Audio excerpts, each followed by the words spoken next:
नमस्कार सांग मैंने जय जगन्नाथ आपण समस्त को मो परिवार यूट्यूब चैनल बहुत सारा स्वागत जनाऊँगी। आज आपण मानक पाई बहुत ही गोटे टेस्टी आउ हेल्दी जलखियार रेसिपी नहीं कि आसी आपण मानक अनुरोध वीडियो टी दयाकोरी शेष पर्यंत देखंतु। आज मु प्रस्तुत करी मांडिया आउ वेजिटेबल को नहीं इडली।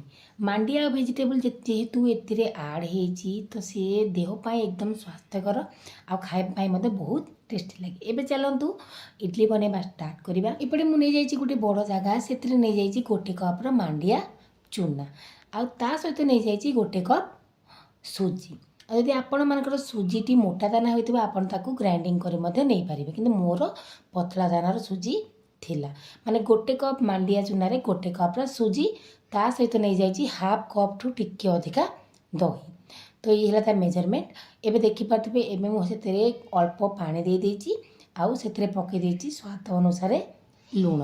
एबे स्वाद अनुसार लूण पकई सारा पर ताकू मु गोटे व्हिस्कर साहाय्य गोले नहीं। आपण मैंने देखिपारे एमती आप व्हिस्कर साहाय्य गोले ने देखिए आपणकर मांडिया सुजी आउ दही पूरा बहुत भल भाव मिसीज। तो देखिपारे मु ताकू भलसे एमती गोले नौ।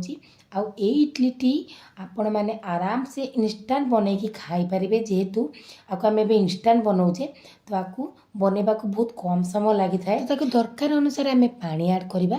तो देखिपे आपण मैंने गोटे कप पानी पूरा यूज कर नहीं माने जो कप्रे मापिकी मु सबू जिनस नहीं से कप्रे मापिकी मु गोटे कप पानी एबे यूज करी। तो देखिपे एबे मोर ये बैटर टे मोटा हो जाता तो मुझे आउ अल्प टिके पानी ऐड कली। तो पाखापाखि 1.5 कप पानी मु यूज करी। तो पानी को दे सारापर देखो मुझे भलसे मिसई नहीं। एबे आपण मैंने देखिपे भलसे मुझे मिसई सारापर ताकू मु कवर कर नहीं आ पूरा 20 मिनट रेस्ट करने छाड़ी देइछि। ता भितर एपटे सब मु वेजिटेबल को काटी नहीं। वेजिटेबल मु नहीं बीट गाजर बीन आउ कैप्सिकम आउ सबू जिनस को आपण मैंने पूरा छोट छोट करके काटे जमी मु काटी। तो सेपटे आपण मैंने देखिपारे आमर ए 20 मिनट हो जाए बैटरटी आमर जमी पानिया थिला आपण मैंने देखिपारे आमर आउ टिके बैटरटी मोटा हो जाए माने आमर इडली पाई बैटर जमी आम प्रस्तुत करती बिल्कुल से परी हो जाए। एबे देखिपारे भलसे मुझे गोटे मिनट मिसई नेली। तापर जो वेजिटेबल को सब काटिकी रखी सब ता भर एमती देदेली आ दे सारापर ताकू पूरा भलसे पूरा मिसई नेली जमीक वेजिटेबल भलसे पूरा रागी सहित मिसी जीव। तो देखिपारे एबे मु वेजिटेबल को मिसईकी ताकू सेपटे साइड करके रखीदेली।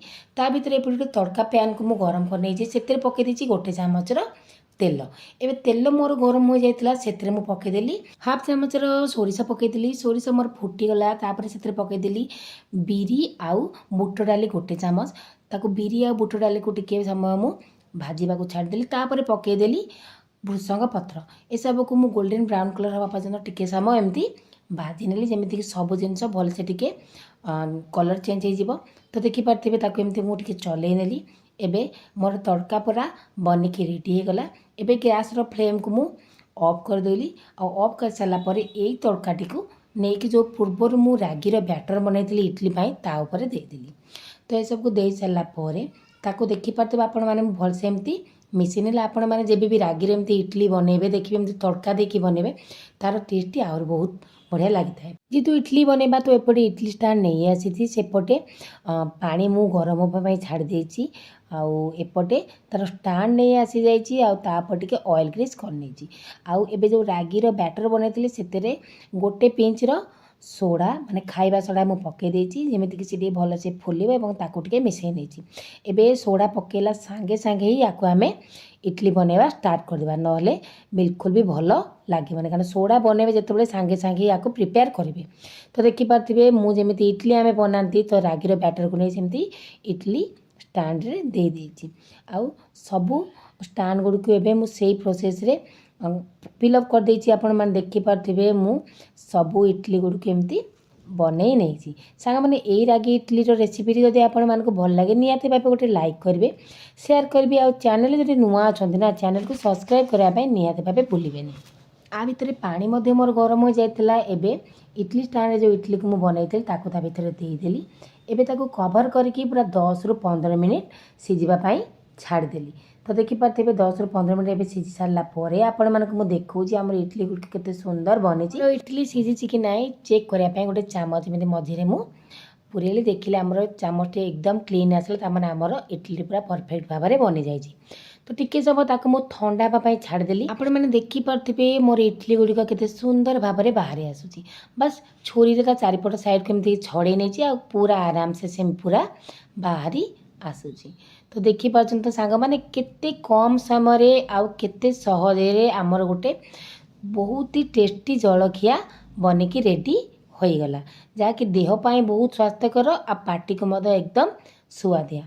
आज जेहेतु ये मांडिया रे तो या निहती बापे समस्ते खाईपारे आउ छोट रू बड़ समस्त क्या बनईकी दिंतु देखिए समस्त या एंजॉय कर खाइबे। ये जलखिया टी आप बनईकी पिलार टिफिन बॉक्स में दे पारे सी बहुत खुशी रे खाइब।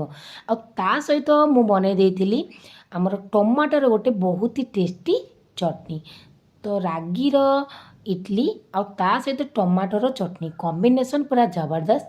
मो पुओ तो खाई बहुत खुशी आउ ताकू स्पेशली रागी इडली सहित ये टमाटर चटनी बहुत भल लगे। ताकू आज ब्रेकफास्ट रे खाइबा को देली आ ता टिफिन बॉक्स में ताकू देली से खुशी ताकू नहीं गला। तो एमिति ब्रेकफास्ट थोड़े निश्चिंत निज घर ट्राए करंतु आ किपरि लागला निहाती भाबे निजर अनुभूति कमेंट रे जणेबाकू भूलिबेनी। आपण मैंने आसिक वीडियो देखुचंती किंतु सब्सक्राइब करना निहाती भाबे गोटे सब्सक्राइब कर दियंतु। एबेली नुआ नुआ वीडियो आपण मन पई अपलोड करबी। तो सांग माने आज पई विदाय दंतु रहउची। नमस्कार, जय जगन्नाथ।